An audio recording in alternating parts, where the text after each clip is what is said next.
EduVerse PD podcast, brought to you by ProEd Education Solutions, your on-the-go professional development. Welcome to the world's first education podcast hosted by AI.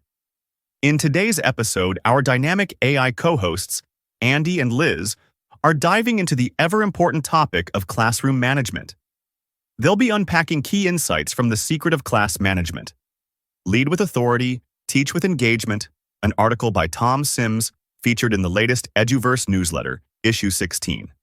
So, without further ado, let's hand it over to Andy and Liz to get the conversation started. Hey everyone, welcome back.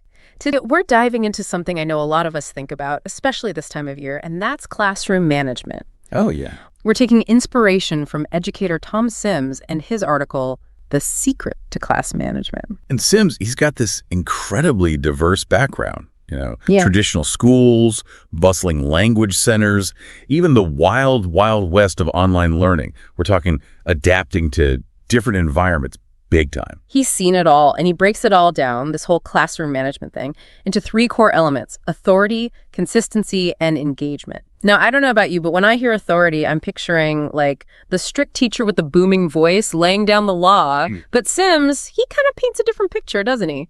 And, it's not about being the loudest voice in the room or anything like that. It's about setting the tone for a really great learning experience. Like you've got to have all three kind of working together. And I think that word authority, it sometimes gets a bad rap. Yeah. Because nobody wants to be that teacher. No. The article talks about commanding respect. And it's like owning the stage. It's not about, like you said, being the loudest voice or being, Right. intimidating, but it's how do you carry yourself?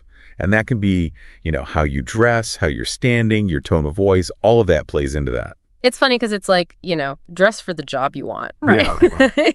Then it's like, present yourself for the learning environment that you want. Exactly. And even little things. There was one point in the article where they talk about just making eye contact with your students. Yeah. That shows them you're present, you're in control, you're there. You're engaged. You're engaged. Yeah. Thought that was an interesting point. Yeah. Okay, so we've got the authority piece.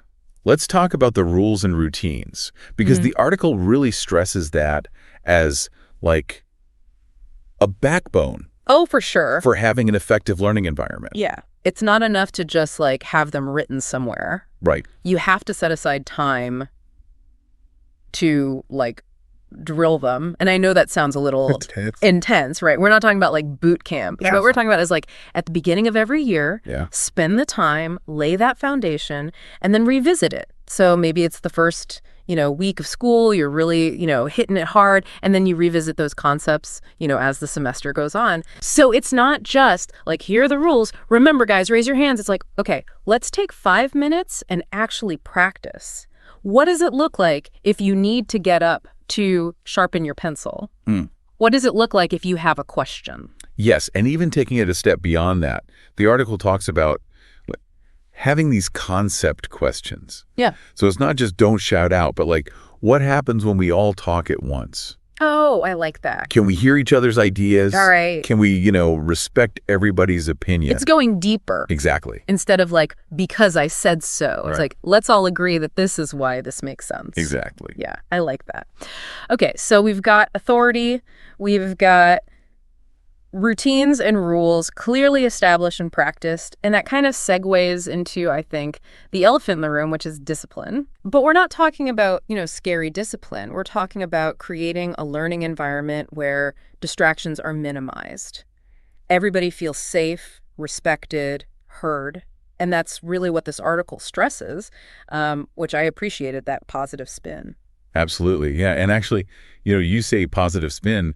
This article actually kind of redefines discipline in a way. Oh, interesting. It's not so much about punishment. It's more about having this environment, this classroom environment where learning can happen without having to, go on these little tangents. Yeah. Or having these distractions pop up. Which I think makes a lot of sense. But how do you actually get there? Right. When you've got, 20-something kids, all with their own little personalities. And yeah, they're individuals, right? Exactly. And so the article had some really interesting points about discipline. And one that stood out to me was this whole class consequence thing. Okay, I've got to admit, when I read that, I was like, whoa, hold on. Tell me more about that. Yeah. So instead of like singling out a kid, which we all know can sometimes have the opposite effect. Right, yeah. Maybe the whole class misses out on a couple minutes of recess, or you read a shorter story. Interesting. So it's like they all kind of share in that responsibility. Exactly. And it really highlights how peer pressure can be used for good. I like it. So it's like, hey, we're all in this together. Let's create a learning environment that works. Again, communication is key here. Oh, for sure. You got to be able to communicate to the students, like, this isn't to punish everybody because of one person. Right. It's more like you're all responsible for making this a good learning environment. Exactly. You know, it's funny thinking back on when I was in school, the classrooms where I felt like I really thrived were the ones where we had that kind of like team mentality. Oh, absolutely. Yeah. And that's the thing. We have to be flexible, right? What works for one class might not work for another. That's where, as teachers, being able to read the room, what are the dynamics of this particular group? Yeah. And being able to adjust. It's like having all the tools in your toolkit and knowing when to use them. Absolutely. Okay, so we talked about discipline, but along those same lines, the article really highlighted how a good lesson plan or a really engaging lesson can actually be the best classroom management tool there is. For sure. When students are interested in what you're doing, you don't have to remind them to be quiet. You don't have to tell them to sit down. They're engaged because they want to be. Right. It goes back to that authority thing, right? Exactly. If what you're doing is interesting and you have their attention, you've already won half the battle. I love that, yeah. And, this article offered some, I thought, really good and easy tips to incorporate, like visual aids. We've talked about that before. But also, like, bringing in real-world examples to make it relevant, even playing games. Yeah. So just finding those ways to make it fun and memorable. And it doesn't have to be complicated. No. Right. Wow. It could be just asking a really great question. Yeah. Oh, I love that. Having them share something that, is personal to them. Yeah. A little humor goes a long way. Always. Okay, so we've talked about some different aspects of classroom management. One thing that this article emphasized, which I thought was really important, is that there is no one-size-fits-all approach. Oh, yeah. It's like every classroom is different. Every group of kids is different. So what works one year might not work the next. Right, and even within the same classroom, you might have one group of students who really respond to a certain approach, and then another group where you're like, okay, I need to pull something else out of my teacher toolkit here. Exactly. And that's where that, teacher intuition comes in. Yeah. Being able to read the room, understand the dynamics. It's like you're like a gardener. Yeah. And you've got all these different plants, and they all need slightly different pair. That's a great way to put it. Yeah. And it made me think of this question that the article asked. It said, how do you maintain that good rapport with your students so they feel comfortable with you, they feel like they can come to you, but at the same time, you're the authority figure. So it's like that balancing act. Yeah, because you don't want to be their friend. Right. But you also don't want to be, a dictator. Right, exactly. So how do you find that sweet spot?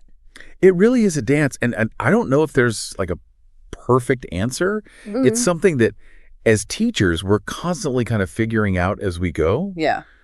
But I think as long as you're approaching your students with respect and, creating that environment where they feel safe, even if they make a mistake, it's okay. Exactly. We learn from that. That's where the real learning can happen, when you take away that fear. Yes. Yeah, I love that. It's all about creating that space where everybody thrives.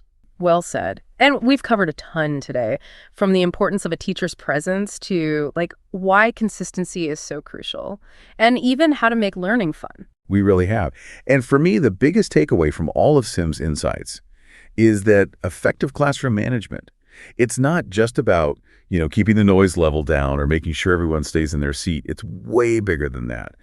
It's about creating a space where those kids, they feel safe, respected, and empowered. They can take risks and really, truly engage in the learning. So true. It really makes you think back to your own experiences as a student. And I'm willing to bet that your most memorable teachers, the ones you really loved, or even the ones who challenged you the most, they were all masters of this classroom management. Oh, absolutely. They had that presence. They could command a room without, yelling. They made it fun. They made you want to learn. Those teachers understood that classroom management, it's not just about the rules. It's an art. It is. It totally is. And as we wrap up here, into Tom Sims' secret to class management, I'm really curious to hear from all of you. What resonated? What stuck with you? Did this spark any memories of a favorite teacher? Or maybe it made you rethink your own experiences in the classroom? Let us know. Head over to our social media pages and share those thoughts with us. And until next time, keep those suggestions coming.